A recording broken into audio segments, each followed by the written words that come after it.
It's Friday, April 17th. In the headlines, Prime Minister Dr. Andrew Holness is in the United States for hurricane recovery talks and major award recognition. Reggae legend Ernie Smith, dead at 80. In business news, Mining and Quarry Association says brace for increased construction prices.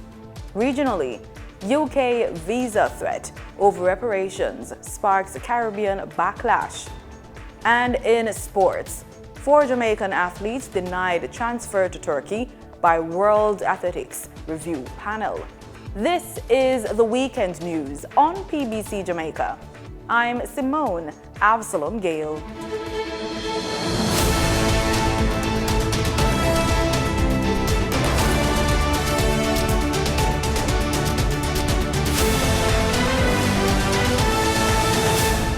Prime Minister Dr. Andrew Holness is in New York City attending a 3-day series of high-level engagements aimed at advancing Jamaica's post-hurricane recovery efforts.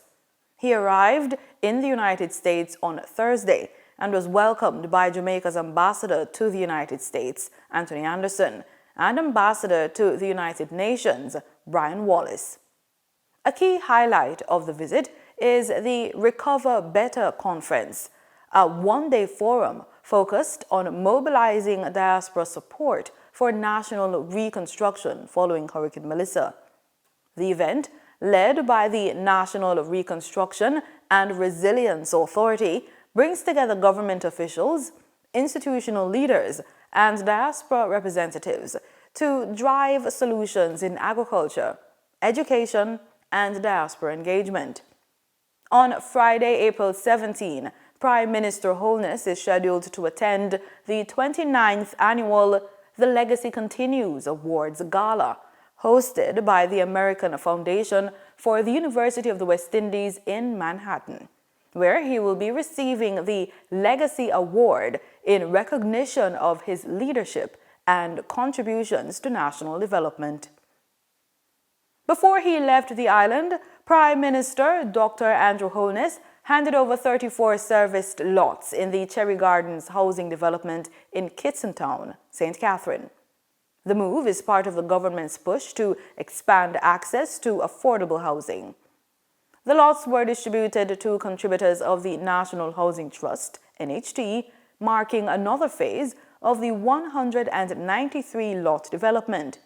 47 lots had already been delivered in earlier phases. Prime Minister Holness says the initiative goes beyond land ownership, describing the lots as assets to empower Jamaicans to build homes and generate long-term wealth. This is a significant personal milestone. Each lot represents significant, tangible real asset in the hands of real people with real potential to transform lives. For the country, it is the latest milestone in the government's campaign to promote ordered development. The Cherry Gardens scheme is located along the St. John's Main Road. It sits within a network of established and emerging communities, including Green Acres and St. John Heights. Equally important is the infrastructure that underpins the development. The lots are supported by paved roads, drainage systems, potable water networks, electrical infrastructure, and designated green and recreational spaces. Under the Interim Finance Program, the NHT provides developers with up to 100% financing at concessionary rates, with the requirement that savings are passed on to buyers. As a result, the lots are priced between $3.1 million and $6.4 million. Jamaica is being urged to position itself as a global leader in technology as the world moves deeper into artificial intelligence and robotics. The call is coming from President of the University of Technology, Jamaica, Dr. Kevin Brown, who says the decisions made in education today will determine whether the country leads or falls behind in the future workforce. He was speaking at the recently held Jamaica Teachers Association's 2026 Education Conference in Hanover. The growing use of artificial intelligence and robotics is no longer a futuristic concept. President of the University of Technology Jamaica, Dr. Kevin Brown, says Jamaica must act now to keep pace with global technological change. So technology is reshaping the workforce, and it will redefine the workforce of tomorrow. So if we look at Jamaica in 2050, right? If we imagine Jamaica in 2050, I just have a couple of questions. What kind of economy will we have? Notice I've gone past the Vision 2030, right? Because that is happening tomorrow. I'm looking at 2050. What kind of economy will we have? What industries will drive our growth? He's urging the country to shift from simply using technology to designing and producing it locally, powered by Jamaican talent. I am wanting one day to pick up a Jamaica tablet. I want to use a phone designed by a Jamaican, not just the app, but the hardware and everything in there. You can make it in China, but we must design it. When will we have the courage, the determination, and the vision to lead in technology and not just consume it? We are fast adopters of technology in Jamaica now. But the brain power I have at UTech tells me that we can go further. The bright students I have at UTech tell me that if given the opportunity, they can lead these industries. Dr. Brown says the education system must lead that transformation by ensuring every school is digitally equipped and teachers are trained to use modern tools. All schools must have smart boards, not just one, but every room, every classroom in the school. All schools must have state-of-the-art science labs. All schools must have state-of-the-art STEM labs. And I know that is the direction the government is going. I just ask them to hasten their steps and to put more funding behind it.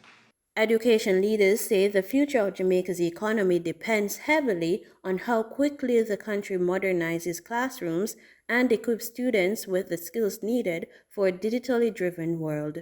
Reporting for the news on PBCJ, I am Danita Rodney.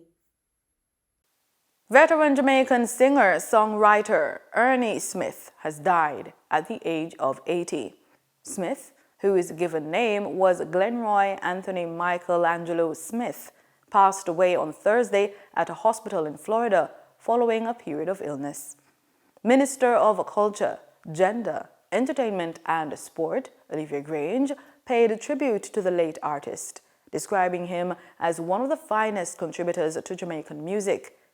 She said she was deeply saddened by his passing and highlighted his legacy of hit songs from the late 1960s and 1970s, including Doppy Gunman and Life is Just for Living.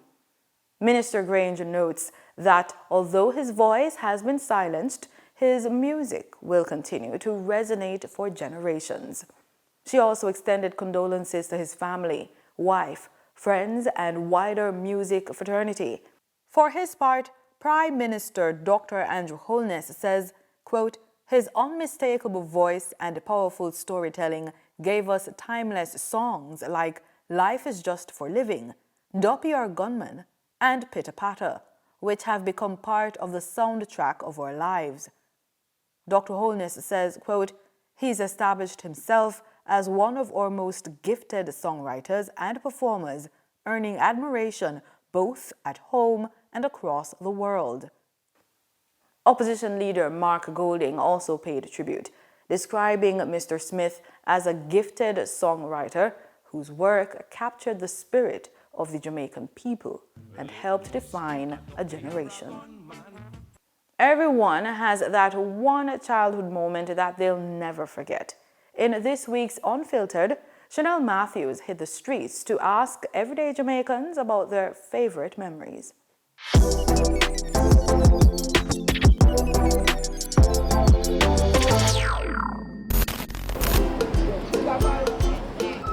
I'm Chanel Matthews, and this is Unfiltered. We all have those special moments growing up that sticks with us. What's your favorite childhood memory? My favorite childhood memory is when my mom used to bring me anywhere I wanted to go, and like her buying Alaska and me stealing it. Playing marble, and I was very good at it because I used to have paint pen and marble. So it was my little source of income because I play, win, and I sell from it. So that's a very good childhood memory. Playing football with my cousins because I lived in the country, so some of them would come over on holidays. Yeah, we play football or go to the river. Yeah, but my friend Taliva usually go to the river, we go play marble and catch certain GS too. I think my favorite childhood memory was when my dad brought me cake.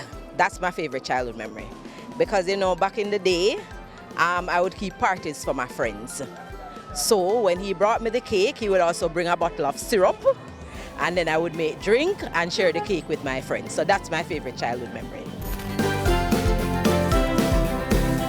You know, so when me and my little friend them get together and we play some football and stuff like that, we feel a joy and, you know, we correspond and say, yo, keep the ball, and them little thing down, you know, yeah, just saw it come down, you see it? Growing up in St. Mary apart about from grade 7 upwards, and catching water, going to river. When my mother told us don't go certain place, one place of them called Galawas. You have Tinsbury and Galawas. One place of them called Galawas, we pass there and go far up into the bush, go catch what them call it, you know, the little crayfish them, not janga, you know, crayfish them like the black coffee crayfish them, that yeah. That are one of the favorite things, and like when my auntie normally would take me from country and carry go Portmore for go enjoy, you know, the weekend anyway, you live in the town life. My favorite childhood memory would be my first time competing in champs.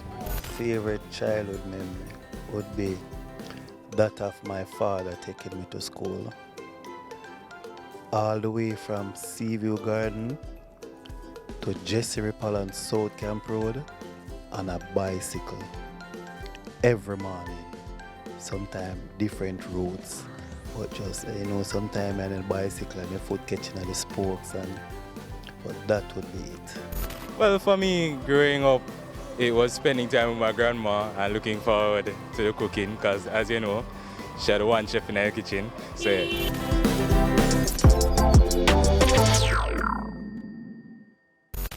Time now for the business report with Denise Williams.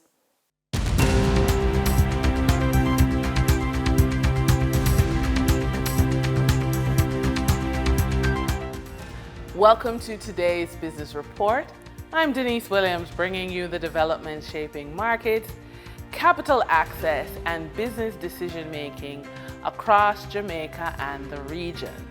Let's get into the stories that matter. The Mining and Quarrying Association of Jamaica is urging construction companies, developers, and property owners to embrace likely increases in the cost of key materials, including construction-grade limestone and sand, as operators respond to mounting cost pressures.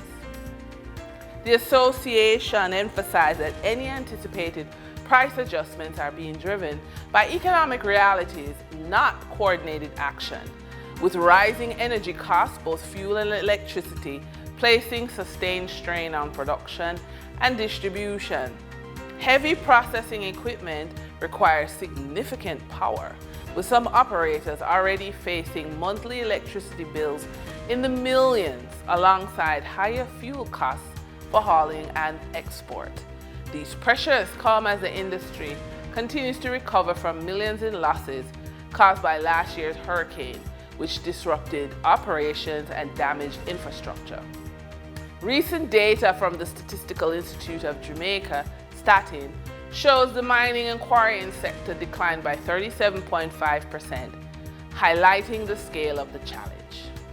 Jamaican-owned but Barbados-registered investment company Qantas Advantage has launched its initial public offering IPO in Jamaica, seeking to raise upwards of US $15.4 million or 2.5 billion Jamaican dollars to grow the business. Co-founded by former Scotia bankers Dr. Adrian Stokes and Mrs. Jacqueline Sharp, Qantas had already raised US $17 million from private markets to launch in 2022. Now, Qantas is turning to the public market through its lead arranger, JMMB. The investment firm is seeking to expand its book of business to purchase various contractual cash flows, including receivables, leases, and mortgages. For the last financial year ended June 2025, Qantas Advantage earned a US dollar rate on equity of 10.19%. This performance resulted from gains on sales of assets plus interest income on investments generated in structured finance business segment. For its initial public offer IPO, Qantas is offering 83.2 million ordinary shares at US 12 cents or Jamaica $19.04 per share. The IPO, which is set to open next week on April 22, closes a month later on May 21. For the trading period of April 16, 2026, the most actively traded securities were JMMB Group Limited, 9.5% with 18,076,392 units, representing 46.72% of market sales activities.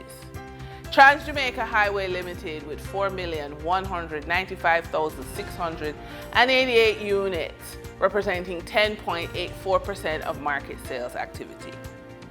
JMMB Group Limited 7.35% cumulative redeemable preference share with 3,635,618 units, representing 9.4% of market sales activity.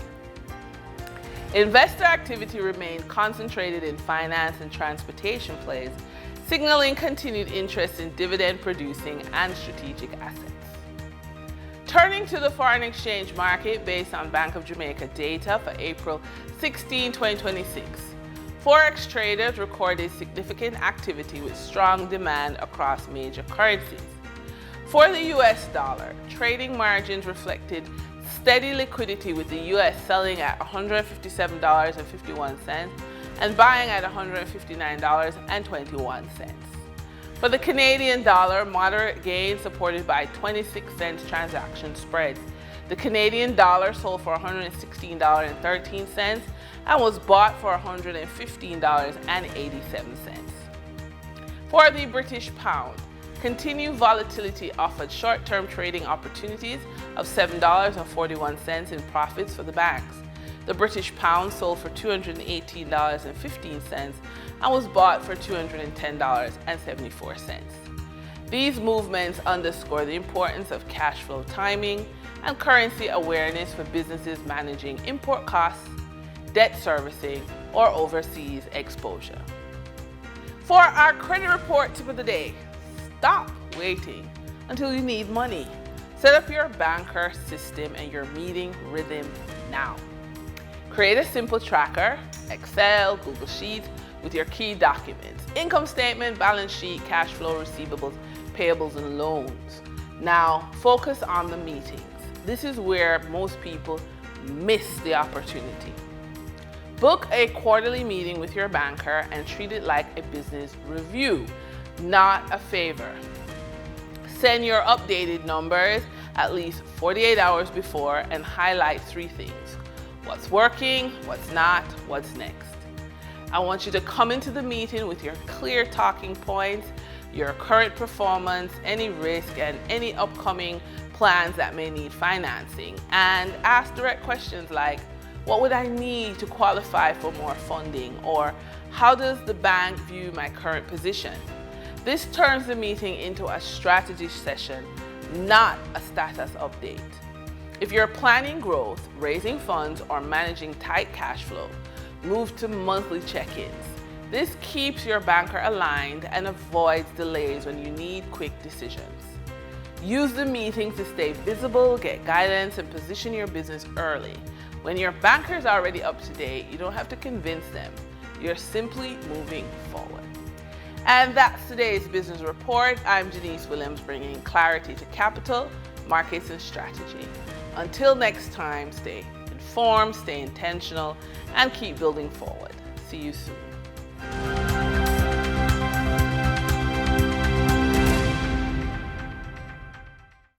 In regional news, a warning from a United Kingdom political party is drawing strong reaction across the Caribbean after suggestions that countries pursuing slavery reparations could face visa restrictions from the United Kingdom. The proposal from the Reform UK has sparked concern among regional advocates, but reparations leaders in Grenada say it will not deter their push for justice. Political party Reform UK has proposed to deny visas to people from countries seeking slavery reparations from Britain. While not official UK government policy, the statement has ignited concern about the potential implications for citizens across CARICOM seeking reparations, including Grenada. However, Chairman of the Grenada Reparations Committee and a member of the CARICOM Reparations Commission, Ali Gill, told GBN that the region will not be deterred. We believe that this statement by the Reform Party is to daunt, is to intimidate the reparative justice advocacy globally. But we say to them that this would not daunt us, this would not in any way intimidate the voices and the campaign for justice, because this is what essentially that we are doing.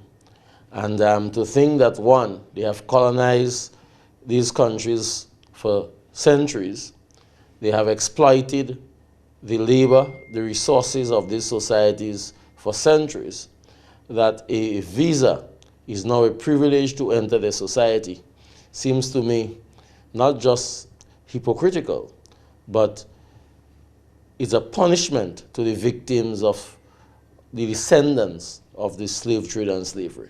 Gill describes the proposal as an intimidation tactic, arguing that it reflects deeper issues still facing formerly colonized nations. A broad negotiating strategy, and those are the things that we ask for.